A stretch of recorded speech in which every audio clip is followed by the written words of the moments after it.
C'est devant plus de 15 000 spectateurs enthousiastes et dans une ambiance de carnaval que s'est disputé ce match entre Carcassonne et Limoux, deux villes du département de l'Aude qui font du jeu à 13 une véritable religion.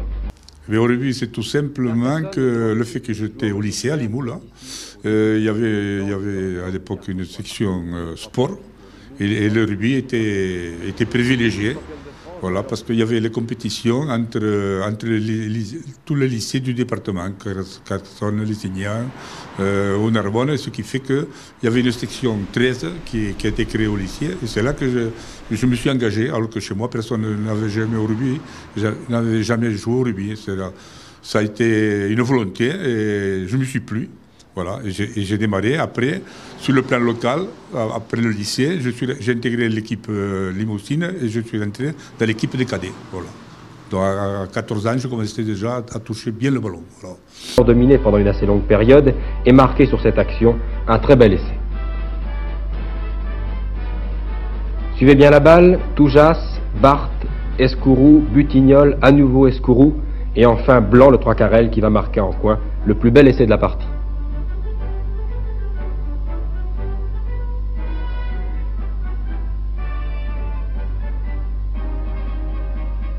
L'essai ne sera pas transformé, mais les champions de France mènent alors par 7 points à 4.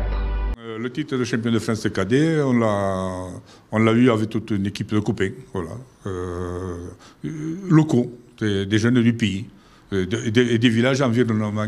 Il y a un de chaque village. Or, ce qui fait qu'on se retrouvait tous ensemble. Première victoire, c'était du côté de Lézignan, à Saint-Laurent-de-la-Cabris, je me souviens toujours, un petit patelin, où on avait battu une grosse équipe de Cavaillon, voilà. Des Vaucluses qui faisaient la terreur à l'époque, mais nous, Limoux, on les a battus, on était contents. C'était notre premier titre. À cette époque-là, je n'étais pas aussi physique que je suis actuellement, et j'étais talonneur, voilà. Mais j'étais le fer de lance Pack, voilà. Les contacts étaient déjà physiques, déjà à cette époque-là. Les plaquages étaient durs, et c'était une époque où vraiment, tant que vous ne tombiez pas le ballon, il n'y a pas de mêlée. Voilà. Émile, c'était un joueur, bon, il jouait que pas pour lui, il défendait ses copains, et c'était un gars qui allait toujours devant. Hein. En plus, son gabarit, qui était quand même, il faisait que 80 kilos, il jouait pilier, mais il avait une force dans les reins, et en mêlée, il ne reculait jamais, jamais, jamais. Voilà, au niveau joueur, c'était quand même un gars qui donnait le ton, qui avançait toujours, hein, et qui jouait pour les autres. Hein. C'est lui qui chantait sa fameuse chanson de la Blanquette. Là. Bon, au départ, pour le faire chanter, il fallait le supplier, Émile, une chanson, et ça ne commençait jamais. Et puis, alors, quand il commençait à entonner sa chanson, mon pauvre, jamais il s'arrêtait, jamais. Et c'était dur même pour l'arrêter. Oh, la saison 68, elle était assez houleuse. Hein. Parce qu'il y avait des grosses équipes, automatiquement, on n'avait pour ainsi dire pas de chance. Voilà. Il y avait le Stade Toulousain, le Théo, Olympique qui était costaud, des équipes comme Villeneuve-sur-Lot à l'époque, avec des grands internationaux, le 13 catalan bien sûr, et surtout la SSC qui était très puissante à l'époque de M. Jean Barthes et M. Ruby, qui était venu du 15 passer à 13. Voilà. Et ce qui fait que c'est ce monsieur que j'ai rencontré en finale. Croyez-moi, ça a été rude. Mais on les a eus, voilà. Oh bah écoutez, pour moi, Émile Sadjié, c'est une longue et vieille connaissance. Pourquoi? Parce que nous étions déjà au lycée de Limoux, en 6e, ensemble. Donc, un des souvenirs que j'ai qui m'a marqué, c'est qu'en sciences naturelles, puisqu'on appelait ça des sciences naturelles, il fallait on apprenait le poisson, les branchies, l'arête, la queue, les nageoires, etc. Et Émile Sadjié, on avait étudié, la classe avait étudié le poisson qu'avait attrapé Émile Sadjié dans l'Aude, qui s'appelait une Sophie. Voilà. Donc, dans mes cahiers, qui doivent être je ne sais où, il y avait l'étude du poisson, la Sophie, pêchée par Émile Sadjié. Donc, vous voyez que les histoires, elles remontent à très loin. Pas pour longtemps d'ailleurs, car 10 minutes plus tard, le capitaine de Limoux, Joe Guiraud, réussit ici un drop, son 3e depuis le début du match, permettant à sa jeune équipe de n'être plus menée que par 7 points à 6. Émile Sadjié, ça a été un bon pilier, il plaquait. C'était un homme qui tenait la mêlée bien. Il n'y a rien à dire. quelqu'un qu'on pouvait y compter pendant tout le match, Émile. C'était quelqu'un de bien un pilier, on ne pouvait pas faire mieux. On avait à l'époque reconnu Émile, magnifique quoi. C'était un garçon plein de vie et beaucoup de sympathie pour tout le monde. Même nous, qu'on était un peu plus âgés, mais enfin, il fallait qu'il nous voie. Voilà. Il faut que tu viennes, Albine. Non, je dis, je ne vais pas venir vous voir là. Vous êtes tous ensemble, ça m'intéresse pas du tout. Et pourquoi ça t'intéresse pas? Ça m'intéressait pas, mais ça m'intéressait quand même parce que ça faisait là une bonne caisse après. C'est un Limousin, un vrai, comme on dit. C'était quelqu'un de formidable, Émile. Et il est toujours formidable. Aux anciens, quand on fait, le rassemblement, comme je suis le président, on fait le rassemblement à Jules-Fil, à l'école. Il amène le chardonnay, il amène la blanquette gratuitement. Et moi, j'amène les apéros pour manger. Voilà. On se dit avec Émile, on se dit, allez, toi tu amènes ça, moi j'amènerai le reste. Et ça nous fait plaisir. Au final, on est arrivé par l'esprit de copain, voilà, qui a fait la différence. Parce que tout ce petit noyau, qu'on était 6 ou 7, qui était champion de France cadet, on est tous été passés en première, et avec un âge, on était très jeunes. Nous avions entre 20 et 21 ans, pas plus, Cora et moi, et un paquet d'avant, que de jeunes. Voilà, à part 2 anciens, Parpaiola qui avait 10 ans de plus que nous, et Dumas 4 ou 5 ans de plus que nous. Mais après, que ce soit moi-même, que ce soit Francis Donadaï, que ce soit Christian Bérengui, tous, ou Jean-Christophe Vergens, nous avions 20 ans, 21 ans. Voilà. Et moi, pour la finale, je suis né le 13 mai 1968. Je suis né, je veux dire, en 47, 13 mai 47. Et en 68, la finale, c'était le 5 mai. Je n'étais pas encore majeur. Il me manquait 8 jours pour être majeur. Et j'ai joué pilier droit. En face, un des plus grands joueurs de rugby à 13 et de 15 de France et du monde, M. Jean Barthe. Carcassonne repart alors de plus belle avec Ribot et aussi avec Jean Barthe, qui a encore des éclairs extraordinaires qui ont fait de lui un des meilleurs joueurs de rugby que la France ait connu. Sur cette action de Barthe, qui va talonner pour Escourou, la balle va voltiger dans les mains de Colombiès, qui place un nouveau drop rapide et précis. Le voici. Carcassonne mène alors par 9 points à 6. Tu as été le porte-parole rugbyistique de l'Imoutaise pendant de nombreuses saisons. Et ta classe, ton engagement, ta voilure en quelque sorte, t'ont permis d'accéder à une finale prestigieuse qui a laissé des traces dans le giron de toute la ville de Limoux et qui a conforté les Limouxins au plus haut point. Ce jour-là, cette finale que tout le monde voulait gagner, et bien entendu les équipiers premiers de Limoux 13 autour de Nanache et de Jojo Guiro nous ont transformé la ville pendant plus de 24 heures. La veille du match, les journalistes de Limoux ont nommé Lafont.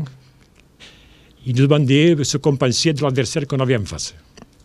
Et Émile, qui se démontait pas, qui avait peur de rien, et qui avait quand même déjà, il avait que 18 ans et demi, mais qui avait déjà ferraillé pendant 2 ans contre des bons joueurs. Hein. Et là, ce qu'il pensait du gars qui avait en face de lui, c'était un nommé Ribot. Il disait, bon, ce gars, il est gros, il est gras, il transpire, et l'odeur de la sueur, ça me gêne énormément. Moi, ce que je retiendrai de lui en tant que joueur et en tant que coéquipier et ami, c'est que c'était un joueur, je dirais pas dur, c'était un rock.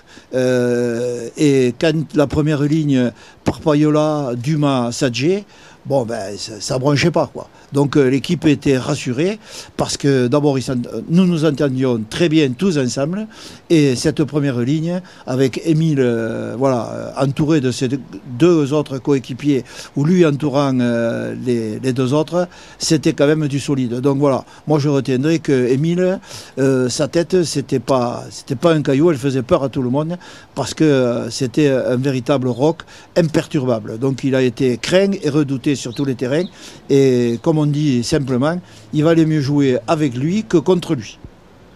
Il reste 5 minutes à jouer. On pense à cet instant que les champions de France vont conserver leur titre malgré l'expulsion de Butignolles à la suite d'incidents regrettables. C'est alors qu'à 3 minutes de la fin, Verniest, le troisième ligne de Limoux, va marquer ici un essai que les joueurs de Carcassonne contesteront. À la fin du temps réglementaire, 9-9, on joue les prolongations. Andrieux ratant ici la transformation de cet essai de Verniest qui aurait pu alors donner la victoire à son équipe. Il était souvent agressif mais très gentil. Quelqu'un de compétent et surtout agréable parce qu'il vous donnait des conseils. Il me disait toujours, ne les reservez pas parce qu'ils gâtent ce qu'ils mangent pas, et bien vous ne les servez pas. Voilà. Les fêtes en fait avec Émile, c'est unique. Hein. D'ailleurs, c'est féerique même. Parce que lui, il te le chante toute la chanson. Ah oui. Il aimait ça. Hein. Et nous, on ne chantait pas. Nous, on disait, on va les laisser chanter, comme ça on pourra débarrasser. Et on s'est retrouvés, avant d'être sur le terrain, la première ligne, par Dumas et moi-même. On s'est concentrés, parce qu'on a dit devant, en face, il y avait du monde. Sinon, on lâche, l'équipe est foutue. C'est à nous, il faut qu'on les bouscule. Et on les a bousculés. Voilà. Et à la mi-temps, c'était tendu. Et vous savez, cette finale, on l'a gagnée après prolongation. Déjà que vous avez fait 80 minutes sur le terrain, vous en faites 20 de plus. C'est quand même, c'était long, c'était chaud. Le stadium à bloc, autant de supporters de partout. Et tout le monde s'était déplacé pour nous voir à nous, parce que nous étions les enfants du pays. Voilà, nous sommes tous du terroir, et ça c'est important. Quand tout final, c'était la liesse totale. Tout le monde soutenait les tribunes, beaucoup de gens sont rentrés sur le terrain, on était porté un triomphe. Et la SSC, croyez-moi, ils ont eu un maire, surtout des grands joueurs comme M. Jean Barthes et d'autres.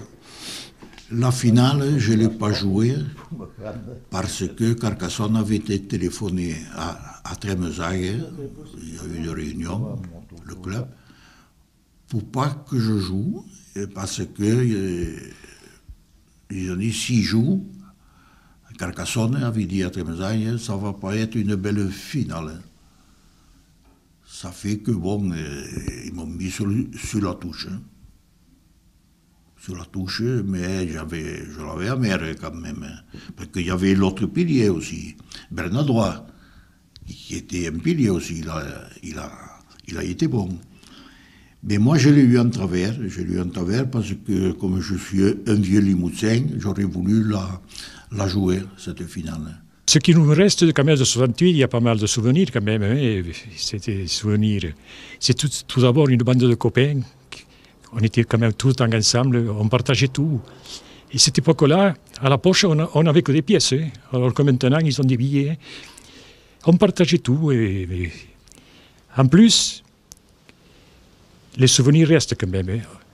On se croit meilleur que maintenant, alors que c'est faux. Hein. Avant, bon, j'ai toujours défendu la cause trésiste. Je suis trésiste et je resterai trésiste. Hein. Prolongation de demi-temps d'un quart d'heure et immédiatement après le début de la première prolongation, Andrieux réussit une pénalité 11-9 pour Limoux. À cette pénalité, Carcassonne répond immédiatement par un essai de son capitaine Henri Castel.